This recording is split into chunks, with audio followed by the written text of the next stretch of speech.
Welcome back, everyone. It's Politics Today on Channels Television. Election, violence, and inconclusive elections in Nigeria take our attention. On the program, we are seeking solutions to the devilish act of bloodletting in our elections. From Kogi to Bayelsa and to Rivers rerun election, it appears something fundamentally has plagued our elections since the new leadership of INEC took over. It has not been completed in one breath. We'll find out why. Well, we've been talking with Mr. Ezenwa Nwagu from our Abuja studio. He's of the Partners for Electoral Reforms, and Dr. Abiola Afolabi Akiode, a lawyer and an election observer. Quickly, you ran away during that election. You and some of your colleagues, Mr. Ezenwa, some of you who are regular election observer, we did not find you. We were on the field covering the election. Unfortunately, we cannot run away. We've got to monitor the elections and cover it. But then, if you look at the situation, inconclusive elections in Kogi, inconclusive elections in Bayelsa, and in Rivers State, is not yet conclusive. One will wonder that since the new leadership of INEC came into place, we've not been seeing conclusive elections. Is it the fault of the new leadership or the new phase, the new thing in town now with INEC? I think that first is that I'm trained to be an election observer, not a war observer. I don't think that what was taking place in Rivers was an election, so it's important to underscore that point. But then going to your point, I think there were as many inconclusive elections under Professor Jega as well. As we speak, even though the election in Uguta has not been conducted, if you remember, sure, in Imo State is still inconclusive. So the big issue is not about do you conclude elections just for the sake of it. There are processes, there are things that need to happen for election to be said to be completed. And if the actors, all the actors themselves connive to ensure that that process does not come to a conclusion, there is absolutely nothing you can do. I think it's just this thing about spreading the black tar. The new INEC man just came. He's not even a year into office. As soon as he came, he was saddled with, taking care of things that he inherited, not from the elections he conducted, but the one his predecessor conducted. And the politicians, listen, in 2015, are you aware that over 1,000 card river readers were thrown into the rivers in Rivers State? Election officials were also taken in. So it's not. We need to talk to the political parties that there is a reputation deficit in the way they are carrying on their political parties. If their political parties continue to be such that the only way to describe them will be as purveyors of violence, there is something that is not sitting well on that. We would want to, the easy catch here would be to put up the blame on INEC.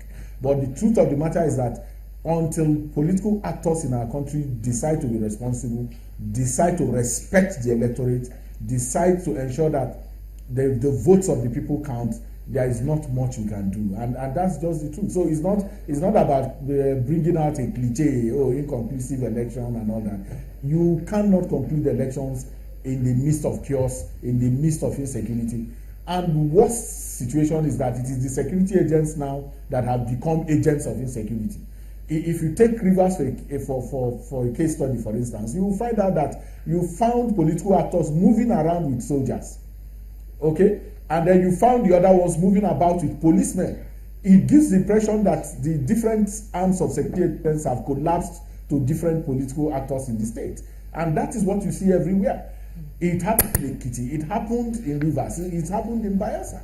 So we need to come to terms with the need to have a general discussion around whether we even want to continue to have elections. And my suggestion is, look, if the political actors, like in Rivers and other places where, in Imo State, somebody used the clerk to go and block INEC office and ensured that INEC was unable to conduct the non-elections for Kigwe or the Okigwe House of Rep also, and nothing has been done. Nobody has been punished, like Biola said there. So until actors decide, take a firm decision that we want this this election to work, then it's not going to work. Right. We are allowing INEC to not only manage elections, they become managers of democracy as well. Let me quickly They are the come. ones trying to hold parties accountable. They are the ones trying to prosecute electoral offenders. The ones dealing with register.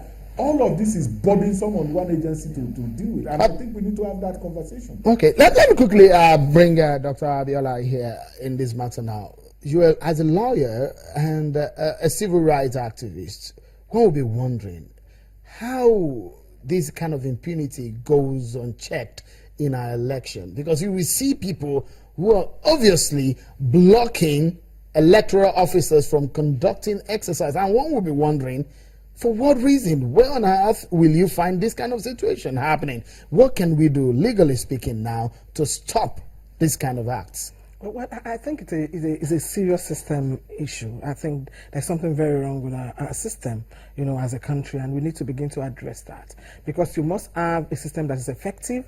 You must have a system that is effective and accountable.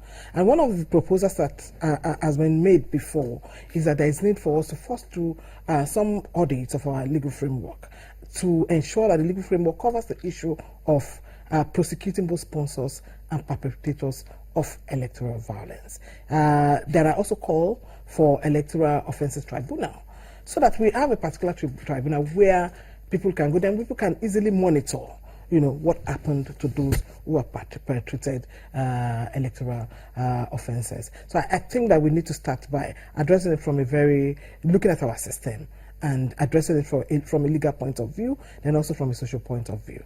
On the part of social, I think that we need to do more.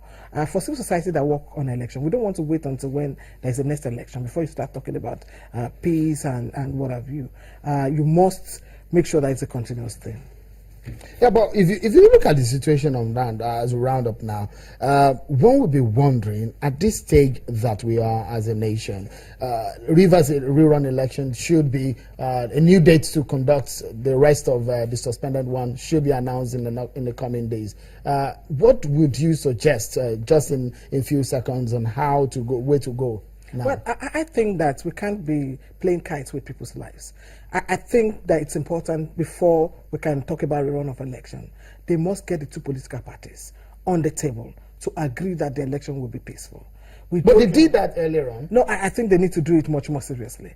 We can't go into that election the way it is. There are still threats here and there. It looks like a war. So it looks like there's still war there. So it's important that we get the political parties to agree on where to go with Rivers State. There is no need for senseless killings of any Nigerian for whatever reason, for election, to say the least, is absolutely uncalled for. Many thanks. My guest, Mr. Ezenwa of the Partners for Electoral Reform. Always a pleasure having you on the program, Dr. Abiola Akeode. Thank you so much for coming on the program. Well, and also for being a very wonderful companion on the program today. Well, that's the show for the week. It's Friday, and well, it's Good Friday also. Have a wonderful weekend. Bye for now.